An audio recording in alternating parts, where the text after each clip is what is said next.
Sadguru Nath Maharaj Ki Jai, and welcome to Jagadambe Reads Mahabharata 121. As you may remember, Vyasa was trying to tell us how is it that Duryodhana started out so noble. Later, when he was ruling the kingdom during the memorable 13 years, we hear that people were happy under his rule. He was a good man, but he was cursed with one tragic flaw: envy. He was a sweet-natured person as far as his people and friends were concerned, but his envy of the 5 Pandavas was a fire burning him his entire life.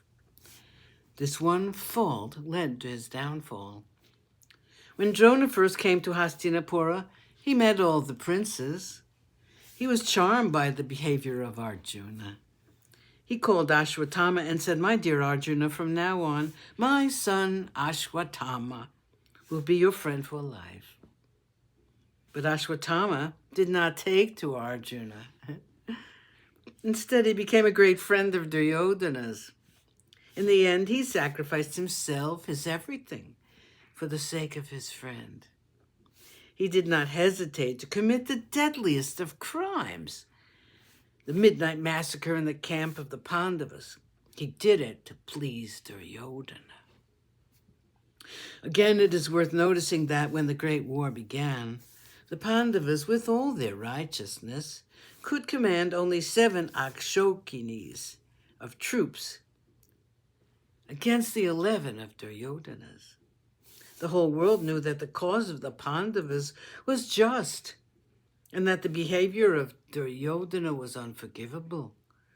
But he had more numbers on his side than the Pandavas, whose supporters were there more because they were bound to them by family than anything else. Bhishma, the Kuru veteran, fought for Duryodhana. Bhagadatta fought on his side, and even Shalya, who was coming to the Pandavas with the honest intention of helping them, was so overpowered by the charm of Duryodhana that he promised to fight for him against the children of his sister. Indeed, this poor unfortunate prince must have been gifted with great charm and magnetism. Radeya, who was such a righteous man, was so devoted to Duryodhana that he died fighting for an unjust cause. Balarama loved Duryodhana in preference to Bhima. That such a prince of a heart so golden, capable of so much generosity, so accomplished in all the arts that grace a true Kshatriya, should have found himself a slave to this one overpowering passion is indeed tragic. If it had not been for this, Duryodhana would have been great, indeed. Chapter 9, the Sabha at Jayanta. Shakuni could not let this state of affairs continue for long. He tried again and again to talk to Duryodhana. Finally, he succeeded. Duryodhana told him everything that happened at Indraprastha.